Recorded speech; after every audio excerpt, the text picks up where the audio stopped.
Hey you guys, how's it going? It's Ryan from Logic Gaming here. Just wanted to cover a couple of things real quick. So, EA and BioWare have finally broken their silence on Anthem. Anthem was released in 2018 as a promising looter shooter, and it started out pretty well. I mean, it's got fantastic graphics. The javelins all feel wonderful to use. The map is explorative and gorgeous. However, people were complaining about the lack of things to do. Now, quick disclaimer before we start, I just want to mention I am fairly new to Anthem. I did not pick it up off launch because I foresaw some of the problems that it was going to have, and it just didn't appeal to me in that market. Plus, with The Division 2 right around the corner, which was my favorite game back when it first launched, The Division 1, I didn't really want to hop into anything that would take up a lot of my time. So, today, Anthem finally, they tweeted, which is surprising. A lot of us started to worry that they had given up on the game after complete radio silence for quite a long time. They tweeted some patch notes and a teaser for an upcoming content release, Cataclysm. So let's kind of get into some of the more important changes that they made, some of the more important updates and bug fixes that they did. So we're going to start with features. So a lot of the things I'm going to be reading verbatim from their EA post.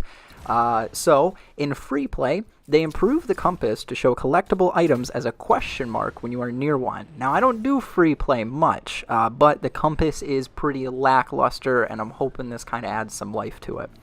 They added a purple target icon to show an area where an enemy that is guaranteed to drop loot will appear. When the enemy appears, they will have a white target icon. Now, this is fantastic for anyone that likes to run around in free play and do world events to try and get loot.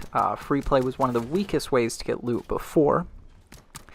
They added the ability to fast travel to different Strider locations from the map while in free play. This is a massive change and a huge quality of life improvement for anyone that plays Anthem. Even if you're not a lover of free play, I'm certainly not a lover of free play, but it was very annoying when you had to do certain missions or you wanted to do free play to go hunt for ash giants or you wanted to go look for collectibles or anything like that. It was very, very annoying that you could not free play. Fast travel. So, 3 Emerald Abyss legendary missions have been added. So that is fantastic. It gives us more content, more mission variety, more things to play to earn that loot, that sweet, sweet loot that we're all looking for. Big change to load screens. They now display lore regarding the location that you are loading into. Now this, I did test it a little bit earlier. It does do that, but it'll even sometimes provide lore for random areas on the map if you're just quick playing a stronghold or quick playing a mission or something like that. They added a simple UI for players to communicate non-verbally with each other and express themselves via emotes. This is accessed by pressing down on the D-pad if using a controller or B on the keyboard for PC. Now, I did use this a little bit, and you might see it in some of the background gameplay around the beginning of the video, but I did notice that it does give you the option to thank players, tell them good job, things like that. So when you do finish a stronghold or something like that, it does give you that opportunity to thank everyone around you, and also when someone revives you. So here's some of the bug fixes and changes. So they fixed an issue where the Alt key, this is for PC players, could not be correctly used in key binding. So I don't play PC gaming much, however, a key binding issue is a big deal. So we're going to talk about some of the creature changes. So Dominion Storm and Frost Brutes no longer have shields. Now, anyone who plays any mission on hard or higher difficulty knows how much of a bane it is to have to deal with those shields on the Dominion Storm and the Frost Brutes. So it's a huge change. I played it earlier, didn't run into anything without a shield, which was unfortunate, except Frost Brutes, which they were so much easier to take down. All Storm Javelins, so Elementalists, Valkyries, etc., now regenerate their shields like other shielded creatures. When hovering, they can be grounded with Force or with Fire status effects.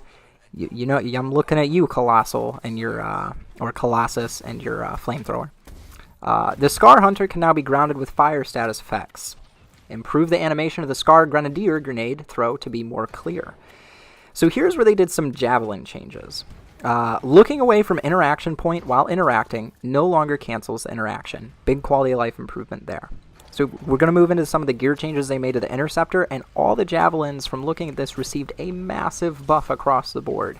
So, Interceptor specifically, base damage of Cluster Mine has been increased from 110 to 135. Base damage of Searching Glaive has been increased from 550 to 605. Base damage of Plasma Star has been increased from 110 to 210. Base damage of Wraith Strike has been increased from 250 to 315. Now we're going to move into some of the Colossus changes, which in my opinion got one of the biggest buffs. Base damage of Burst Mortar has been increased from 300 to 400. Base damage of Flat Cannon has been increased from 42 to 60. Base damage of Black Powder, the Masterwork Flat Cannon, has been increased from 52.5 to 75. Ranger. Base damage of Blast Missile has been increased from 220 to 310. Base damage of Argo's Mace, which is the Masterwork Blast Missile, has been increased from 275 to 387.5. Storm. Base damage of Flame Burst has been increased from 150 to 260. Base damage of Venomous Blaze, the Masterwork Flame Burst, has been increased from 225 to 390. Base damage of Arc Burst has been increased from 300, 150 to 375, 185. Now that's going to do it for some of the main, or pretty much all of the main changes they've made. There's a ton of bug fixes in the article that I will link in the description of the YouTube video. There's a ton of changes they made to the environment, free play world events, Fort Tarsus, and things like that. But in the same vein, they also did say that they are looking into a content drop later in the year called Cataclysm, which should increase the amount of content in the game across the board. Now, as far as my personal opinion on all of these changes, I don't know if it's going to be enough. The in-game still feels pretty lackluster, and this is coming from someone who hasn't fully explored all of the in-game, so I could be incorrect on that.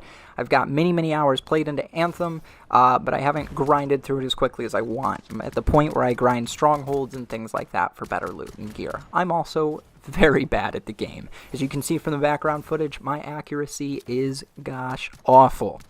So, anyway, I'm looking forward to Anthem. I'm pretty impressed that they went ahead, they released some content. I really wish they would increase their communication with the community.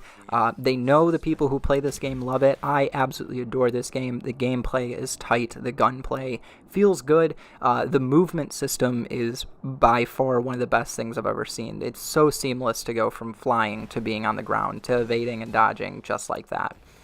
So that's going to do it, guys. I really appreciate you, spending a couple of minutes with me today. I appreciate you going over these patch notes, and make sure to like and subscribe the video so you can stay tuned for more gameplay related videos coming soon. Thank you so much. And as always, stay logical.